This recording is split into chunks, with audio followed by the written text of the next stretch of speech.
What's the key to bridging the gap between a business team and a technical team? How do we solve this issue? It's been around forever and will continue to be as workplaces become more dynamic and operate more cross-functionally.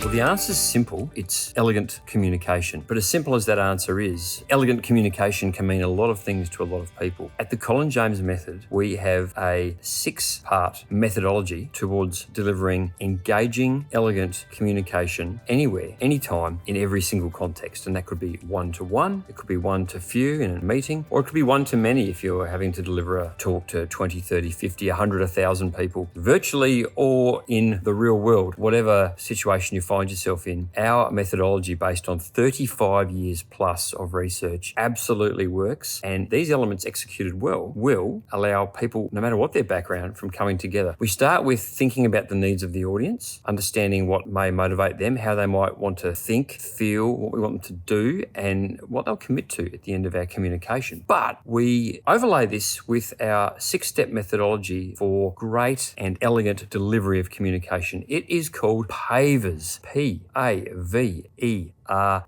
What do the 6 elements of PAVERS stand for? Because yes, it is an acronym. Well, they stand for 1, P, physiology, how we use our body. What gestures do we use as we move through communication? How do we use the movement and the language of our body to mirror, enhance, and reinforce our communication? If we're discussing the results, we hope they're heading that way and not that way. If we think about the past, it's over there and the future's over there. Little things like that reinforce our messages. Big change versus a big change. That's physiology. A stands for auditory. What is the auditory experience the person or people we're talking to have? How do we create variety in our voice? Well, we vary elements of our voice, our pitch, our pace, our projection, and how much we pause. We use our voice and learn to play it like a musical instrument to create engagement, to make it interesting for our audience member or members, and therefore increase the chance they'll remember what we say and potentially act on it and understand it. V stands for our use of visual aids. Have you ever been paralyzed by a PowerPoint? Of course you have. That's a poor use of visual aids, right? But an elegant PowerPoint can really add impact to a presentation, but so few people know what that is. Then we think about the energy we bring. That's the E part of the PAVERS acronym. What is the energy signature we would like to leave people with when we've finished talking? Do we want people to be challenged by what we say or motivated, inspired? Do we want them to be thinking, thoughtful? Totally depends on the context, but we need to make sure our energy matches our intention in that regard. The R in PAVERS stands for relationship. If we can connect and build a relationship with our audience, it will certainly ease the flow of the message. Now, hang on, I have to make a town hall speech to 1,000 people on Microsoft Teams. Can I build a relationship with those people? You sure can. It's doable, but it's something that has to be practiced and worked on to make work. And finally, what could S in PAVERS stand for? Well, it's one of the most powerful communication tools in any environment, business or otherwise, and that is the use of storytelling. The ability to tell a great story with relevance and impact can absolutely add life and value to the data information that you're trying to bring. Do people in the CEO's chair have time to hear stories? They sure do, if we tell the stories the right way. So that's PAVERS, PAVERS, physiology, auditory, visual aids, energy, relationship, and story. Elegant use of those 6 communication delivery methods will bridge the gap between your business team and your technical team.